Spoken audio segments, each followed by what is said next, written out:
Hi guys, welcome to another episode of Streaming Safari here at the Lion Habitat Ranch. I'm coming to you with one of our emus and bulldog today. And if you guys have played 20 questions before, we're going to do something that's science-y, but kind of like a science version of 20 questions. Have you played 20 questions before, Denise? Not in a really long time. Not in a very long time. All right, well, we'll see if we can do it today. But, of course, to start, as always, I'd like to thank you guys if you've been able to come out to see us, if you've been able to make any donations. If you're interested in any of that, all of the links are right down below. And just a reminder, we are open from Thursday to Monday from 10 o'clock to 2 o'clock. So please come out and see us. That's my favorite way for you guys to be able to help us out. We are a nonprofit here, and so anything you do for us does go right back to taking care of our amazing animals, so we really, really appreciate it. And I would like to let you know, if you didn't see our Facebook Live the other day, we are actually doing an essay contest for World Lion Day, which is August 10th. And if you submit an essay between now and August 10th, we don't have too many that have come in so far, so you've got some good luck on your side so far, depending on the numbers. So go ahead and submit your essay. I think all of that information is right down below as well. Yep, she's shaking her head. And it's got some directions to it, so I think it needs to be at least 400 words. And you can send that over to us, and the topic is, why would you like to visit the Lion Habitat Ranch? And if you've visited before, tell us why you'd like to visit again. And what could you do to help lions in the wild? So write us an essay about that and send it in to us. And the winner that will be chosen on the 14th will get a behind-the-scenes tour for 2 adults and 2 kids, which is like an epic, epic prize. So please write us a little essay and tell us about that stuff, and we'd love to read it. And today I have for you something called a dichotomous key. And I have created a dichotomous key for all of the animals here at the Lion Habitat Ranch. Now, if you know what a dichotomy or the prefix di means, it means 2. Or a dichotomy is you have only 2 options. And so biologists actually use dichotomous keys to help them to determine what species, animals or insects or small organisms are. And so your dichotomous key will be particular to whatever your situation is. This is a very simple dichotomous key. You can make a really simple one like this yourself. You can even use it for plants. There are a lot of them that help you tell the difference between different types of plants, whether plants are fruiting plants or non-fruiting plants or flowering plants or non-flowering plants, what type of leaves they are. And it leads you through basically a 20 questions. May not be 20. Ours is 8. And it leads you through different questions to get you to determine what kind of thing you're looking at. So, I've built this, and we can look at it and look at our animals that we have right in front of us. And depending on the situation, you might be observing animals in the wild from a distance, or you might be observing animals up close. So, depending on the scenario will determine how specific your key needs to be and what kind of things you can determine or not determine. Now, there's some specific things about this. So, for the first question that I have on this list, it says, the animal has fur or the animal does not have fur. And if I'm looking at Bulldog, Who would like lettuce? Who would like lettuce, which I do have for him, he does not look like he has any fur. Do you see any fur on him, Denise? I do not. So he does not have any fur. He's going to do a lap to get his lettuce.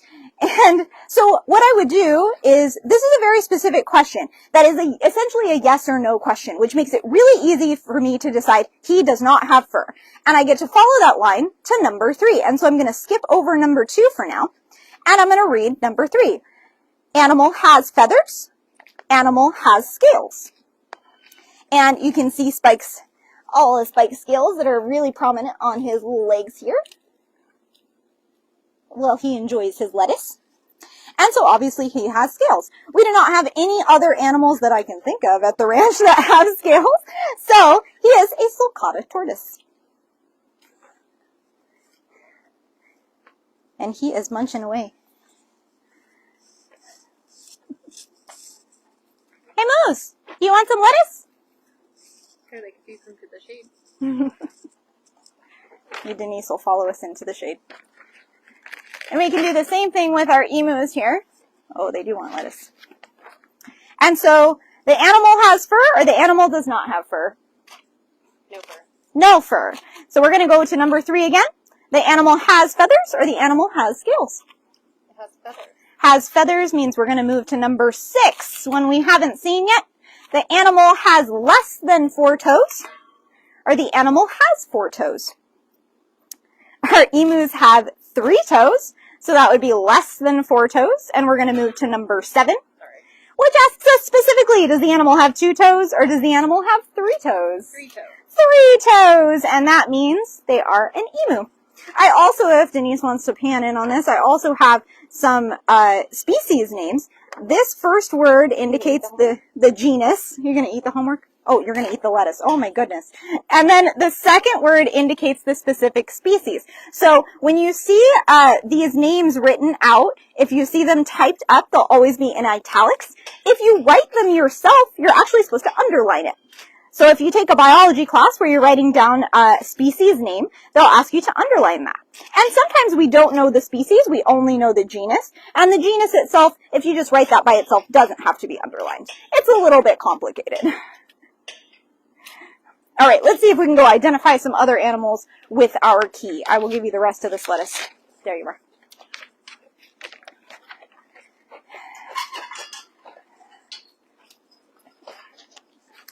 So on this key, you might notice that all of the questions that we ask are pretty specific. If you get really, if you instead pick questions that are a little bit like you're able to kind of negotiate with them a little bit, like the animal is a tan color, or the animal is dark brown versus light brown. You might be unsure how to use your key, and other people might not be able to use your key. So when biologists create these keys, they try as hard as possible for the questions to be very clearly yes or no. So you can have questions that ask about morphology or how an animal looks, and questions that ask about specific numbers even. So quantitative and qualitative. What color is something versus what number is something would be quantitative.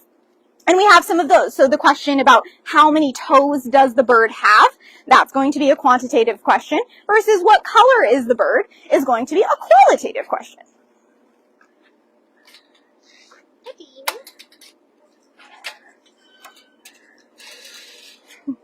This is Houdini, and our dichotomous key is going to tell you guys what he is. Hi, Houdini. Would you like to eat the homework? Maybe. No? So, does the animal have fur, or does the animal not have fur? You don't have fur, do you? He says no. So, we're going to move again to number 3, after he gets his almond. And the animal has feathers, so we'll move to number 6. The animal has less than 4 toes, or the animal has 4 toes. Well, if you see Houdini eating his little snack there, he's got 2 toes that point forward, 2 that point backwards. Those are called zygodactyl. And that helps him to perch and to climb. And therefore, I'm going to go with 4 toes, which leads me to number 8, which we haven't looked at yet. Which gives us, does he have primarily red feathers or primarily blue feathers? And now I use the word primarily, but I may want to change this to something more specific. So I've also put next to it more than 80%. So are most of his feathers red or most of them blue? Well, I actually don't see any red feathers on him at all. So he's going to be primarily blue feathers, and he's going to be this very cool name, Ara Ara Auna, which is a blue and gold macaw. I think that's a pretty neat species name, if you ask me. Huh, Houdini? You want to dance for everybody? Like no? Can you dance? Yeah, there we go. Good job. Did you like it, Hazelnut? Thank you for your participation. We'll look at one more of our animals. And I'm sure you guys know what all of these animals are. It's just to show you kind of how the key works, and it can be more complex depending on the situation that you're looking at, right? So if you're looking through a microscope at lots of little